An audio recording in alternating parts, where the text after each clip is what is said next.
देखिए, आज 7वीं कक्षा के विद्यार्थियों के लिए हम प्रथम पाठ सुभाषितानी नामक पाठ के श्लोकों का अर्थ समझाएंगे सुभाष चंद्र शास्त्री। तो प्रथम पाठ है सुभाषितानी में पहला श्लोक है, ये प्रथम श्लोक है।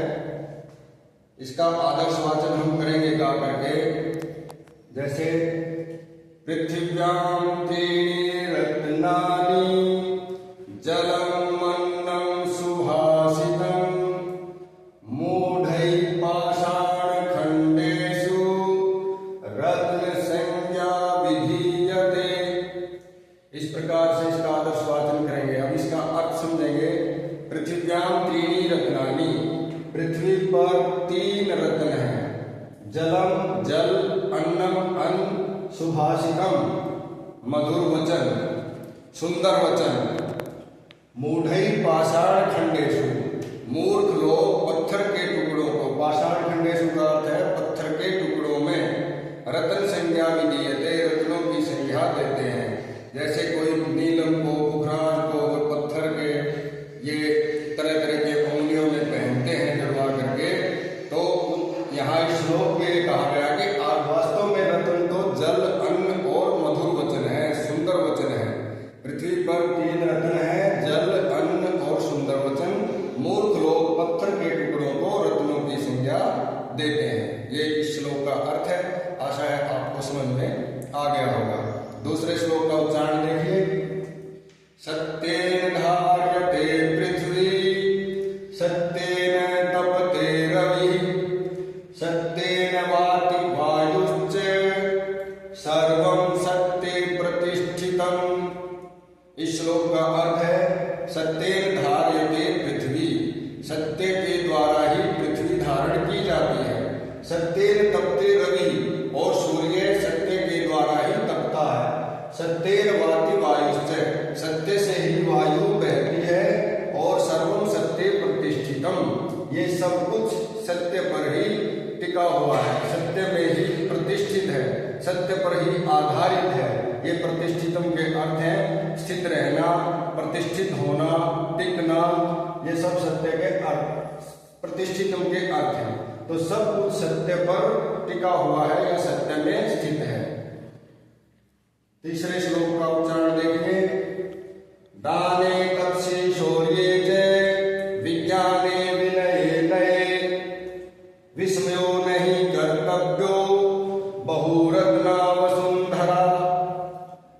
दाने दान में, तपसी तपस्या में, शौर्य शूरता में, वीरता में, विज्ञाने विज्ञान में, विनय विनम्रता में, नये और नीति में, विस्मयो नहीं कर्तव्यो, विस्मय आश्चर्य नहीं करना चाहिए, बहुरत्ना वसुंधरा, क्योंकि पृथ्वी जो है वो अनेक रत्नों वाली है।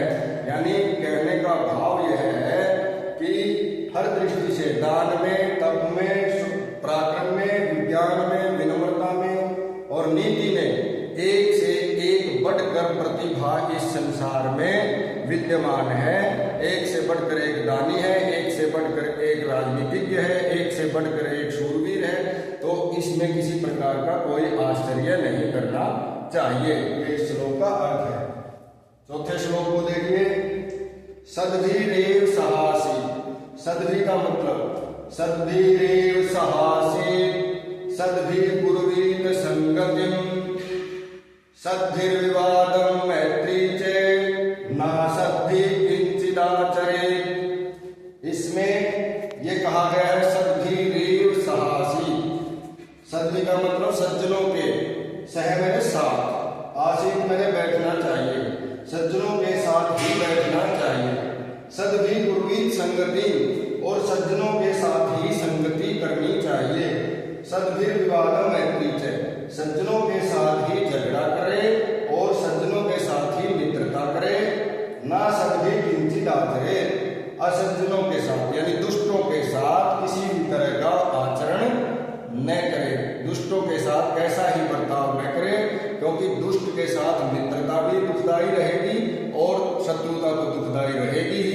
सज्जनों के साथ साथ दुश्मनी भी कर लोगे तो भी सज्जन आपको कोई हानि नहीं पहुंचाएंगे। इसलिए जो भी करो वो सज्जनों के साथ करो, क्योंकि सज्जनों से किसी प्रकार का नुकसान नहीं है। धन्यवाद। 5वां श्लोक, धन धान्य प्रयोगेषु विद्याया संग्रहेषु च आहारे व्यवहारे च त्यक्त लज्जे सुखी भवेत्। धन धान्य प्रयोगेषु, धन और अन्न के प्रयोग में, धान्य का मतलब फसल, अन्न के प्रयोग में, विद्याया संग्रहेषु च, और विद्या को इकट्ठी करने में, आहारे व्यवहारे च, भोजन में और व्यवहार में, व्यवहार का अर्थ लेन देन, त्यक्त लज्जे सुखी भवेत्, इन कार्यों में जो लज्जा छोड़ देता है वही सुखी होता है। क्योंकि भोजन, आपको भूख लगी है और आपने श्रम के मारे भोजन नहीं मांगा तो भूखे ही मरना पड़ेगा। इसलिए पेट में भूख लगी है तो शर्म को, संकोच को छोड़ करके रोटी मांगिए, भोजन मांगिए, ताकि पेट भर जाए। इसी तरह किसी को आपने विद्या सीखनी है, बच्चे गुरु से, अध्यापक से पूछने में संकोच करते हैं तो उनके डाउट्स क्लियर नहीं होंगे और फिर उनको पूरी तरह से पाठ समझ में नहीं आएगा, श्लोक समझ में नहीं आएगा। तो इसलिए पूछना जरूरी है, शर्म उस समय छोड़ देनी चाहिए। शर्म करने के और बहुत से स्थान है जहाँ पर मर्यादा रखनी है शर्म करने की। तो धन और अन्न के प्रयोग में, विद्या इकट्ठी करने में, आहार भोजन में और व्यवहार लेन देन में जो शर्म को छोड़ देता वही सुखी होता है। और आइए अंतिम श्लोक, छठे श्लोक की तरफ चलते हैं। ये हमारा 6th श्लोक है, इस चैप्टर का अंतिम श्लोक है।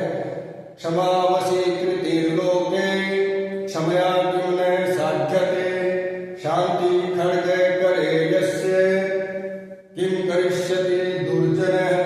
इस श्लोक में बहुत बड़ा मंत्र ये दिया गया है कि दुर्जन से कैसे बचना है। क्षमा वशीकृत लोके, संसार में क्षमा जो है वो वशीकरण का मंत्र है। सभी को बस में करने का जो सबसे सुगम तरीका है, फार्मूला है, उपाय है, वो है क्षमा करना। क्षमा किं न साध्यते, क्षमा के द्वारा क्या सिद्ध नहीं किया जा सकता, अर्थात क्षमा से सभी कुछ सिद्ध हो सकता है। शांति खड्ग करे यस्य, जिसके हाथ में शांति रूपी तलवार है, किं करिष्यति दुर्जने, दुष्ट व्यक्ति उसका क्या कर सकता है। दूसरे श्लोक में भी शांति का महत्व बतलाते हुए कहा है, शांति तुल्यम तपो नास्ति, शांति के समान कोई तप नहीं है। सबसे बड़ी तपस्या है शांति करना, यानी शांत रहना, अपने आप को नियंत्रण में रखना। वही श्लोक में कहा गया है, शांति खड्ग करे यस्य, जिसके हाथ में शांति रूपी तलवार है, दुष्ट व्यक्ति उसका कुछ भी नहीं बिगाड़ सकता। इसलिए हमें शांत भाव से रहना चाहिए और क्षमा करने का गुण हमारे अंदर होना चाहिए। क्षमा से सभी वश में हो जाते हैं। इसलिए इस श्लोक से हमें शिक्षा मिलती है कि क्षमा करें और शांति धारण करें। धन्यवाद।